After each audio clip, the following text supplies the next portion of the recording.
जीवन की आवश्यक 5 बातें जान लिया तो जिंदगी में कभी भी दुखी नहीं रहोगी। दोस्तों, जानने के लिए वीडियो को पूरा देखिए क्योंकि अधूरा ज्ञान 20 के समान बताया गया है। आइए, भगवान श्री कृष्ण ने क्या कहा। सबसे बड़ी बात, सबसे बड़ी शक्ति मन की है, परंतु मन एक चंचल घोड़े की भांति कभी स्थिर नहीं रहता। योग के द्वारा चित्त वृत्तियों का विरोध करके जो मन को काबू कर लेता है, उसका मन सर्वव्यापी आत्मा के अधीन होने से वे संसार की समस्त शक्तियों पर अधिकार जमा लेता है और वे महान बन जाते हैं। अपने कर्म की अच्छाई और बुराई को हर क्षण हर घड़ी परखते रहना चाहिए। अपने कर्म को परखने के लिए मनुष्य के पास एक ही कसौटी है, वो ये सोचे कि यदि मैं इसी समय मर जाऊं तो मेरा यह कर्म किस गिनती में आएगा। इसलिए यदि कोई भूल हो जाए तो तत्काल सुधार लेना चाहिए। ये कभी ना सोचे कि आज की भूल को कल सुधारूंगा। कभी कभी कल का समय नहीं देता है। कर्म के मार्ग पर चलने के लिए ज्ञान का प्रकाश आवश्यक है। यदि ज्ञान का प्रकाश न हो तो अंधकार पूर्ण मार्ग पर धर्म एक अंधे की भांति भटक सकता है। जहाँ जीवन है वहाँ मृत्यु है, जहाँ मंगल है वहीं अमंगल है। केवल सुख पकड़ने जाओगे तो उसी के छाया में दुख को भी खड़ा पाओगे। भगवान श्री कृष्ण कहते हैं, जैसे वर्षा का जल सब पेड़ पौधा पर एक समान पड़ता है, तो किसी पौधे का लाल फूल और किसी पौधे का पीले पत्ते निकल आते हैं। ठीक इसी प्रकार एक विद्या का भिन्न भिन्न प्राणियों पर उनके संस्कार और भाव के अनुसार भिन्न भिन्न प्रभाव पड़ता है। अगला है, पत्थर पर लिखे अक्षर कभी नहीं मिटते, परंतु पानी में लिखा क्षण भर भी नहीं रहता। मन में क्रोध और शत्रुता में उतनी देर तक रखना चाहिए जितनी देर पानी में लिखा रह सकता है। धन के अतिरिक्त यदि आप कुछ दे सकते हो तो एक मीठा शब्द और एक प्यार भरी मुस्कान, उनका मोल तो धन से भी अधिक माना गया है। भगवान श्री कृष्ण कहते हैं, मनुष्य का जन्म उसके अपने कल्याण के लिए ही मिलता है। इसलिए जो मनुष्य बिना किसी इच्छा के कर्तव्य कर्म करता है, उसका कल्याण अवश्यम भावी होता है।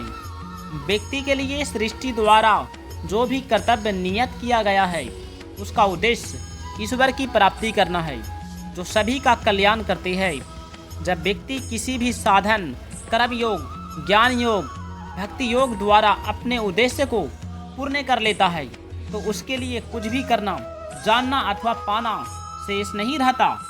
यह मनुष्य जीवन की परम सफलता है। साधारण व्यक्ति इच्छा पूर्ति के लिए कर्म करते हैं और कर्म योगी इच्छा मुक्ति के लिए। सहज कर्म में यदि कोई दोष दिखाई दे तो भी उसका त्याग नहीं करना चाहिए, क्योंकि सहज कर्म को करता हुआ मनुष्य कभी पाप का भागी नहीं बनता।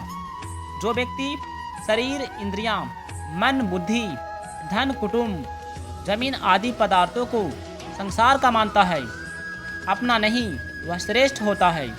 जिस व्यक्ति के मन में इच्छा, ममता, आसक्ति, स्वार्थ, पक्षपात आदि दोष नहीं होते, उसके शब्दों का दूसरों पर अनुकूल प्रभाव पड़ता है और लोग वैसा ही आचरण करने लगता है। अगर किसी कर्म की बार बार याद आती है तो यही समझना चाहिए कि उस कर्म में कोई त्रुटि हुई है। इच्छा मनुष्य से वह करा लेती है जो वह नहीं करना चाहता है, अतः इच्छा पर हमें नियंत्रण करना चाहिए। सेवा ऐसा कर्म है जिसके द्वारा हम मनुष्य, पशु और ईश्वर सबको अपने बस में कर सकते हैं। वहीं सेवा भाव को भूलकर हम भोगों के गुलाम हो जाते हैं, जिसका परिणाम हमें 84 लाख योनियों में पड़कर भोगना पड़ता है।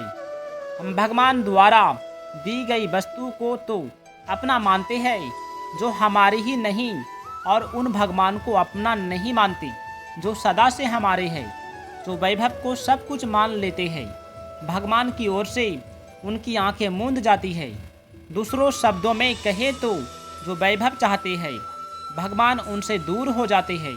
निंदा, स्तुति, आदर, अनादर, धन, निर्धनता, यश, अपयश, लाभ, हानि, जन्म, मरण, रोग, निरोग आदि सभी परिस्थितियों कर्मों के अधीन है। शुभ कर्मों से अनुकूल परिस्थिति और अशुभ कर्मों से प्रतिकूल परिस्थिति का सामना करना पड़ता है।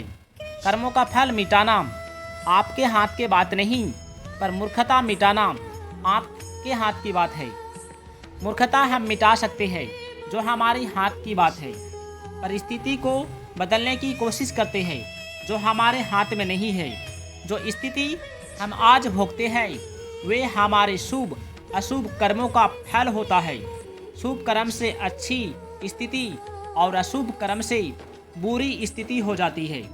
जैसे दिया सलाई में हर समय अग्नि छिपी हुई रहती है, उसी प्रकार हम सबके भीतर भगवान गुप्त रूप से मौजूद होते हैं। बस उन्हें हमें ढूंढने की देर होती है। ज्यों ज्यों इच्छाएं बढ़ती है त्यों त्यों सज्जनता गायब होती चली जाती है, क्योंकि इच्छा की वो सज्जनता का मूल कारण है। प्रतिकूल परिस्थिति में ही हम भगवान को याद करते हैं। हम दुख के समय में भगवान को याद करते हैं। भोगों के प्रति हमारा लगाव कम होता है। यही कारण है कि भगवान हमें मुसीबतों में डालते हैं। मनुष्य और भगवान में अंतर, मनुष्य अपनी इच्छाओं की पूर्ति के लिए कार्य करते हैं और भगवान मात्र जीवों के लिए कल्याण के लिए कार्य करते हैं। हम जब बिना इच्छा या स्वार्थ के दूसरों की सेवा करते हैं तब हमारे कर्मों में दिव्यता और विलक्षणता आती चली जाती है। अपने कर्मों को दिव्य बनाने का सरल उपाय है संसार से मिली हुई वस्तुओं को अपनी और अपने लिए न मानकर संसार की सेवा में लगा देना। हमारी ज़रूरत को जितना भगवान समझते हैं उतना हम समझ भी नहीं सकते, इसलिए उनसे मांगना नहीं चाहिए। जो कुछ हमें मिला है उसी का हमें सदुपयोग करना चाहिए। अपना कुछ भी नहीं है, अपने लिए कुछ भी नहीं चाहिए और अपने लिए कुछ भी नहीं करना, ये तीनों बातें ठीक ठीक अनुभव में आ जाएं, तभी सिद्धि और कुसिद्धि में पूरी क्षमता आती है। भगवान श्री कृष्ण कहते हैं, असत्य द्वारा सत्य की प्राप्ति कभी नहीं होती, बल्कि असत्य के त्याग से ही सत्य की प्राप्ति होती है।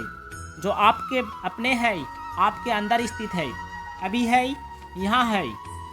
ऐसे परमात्मा को पाने के लिए शरीर, इंद्रियां, मन और बुद्धि को आवश्यकता नहीं होती, क्योंकि जड़ वस्तुओं से संबंध मानना, उनकी आवश्यकता समझना, उनका सहारा लेना ही खास बंधन है। जय श्री कृष्ण।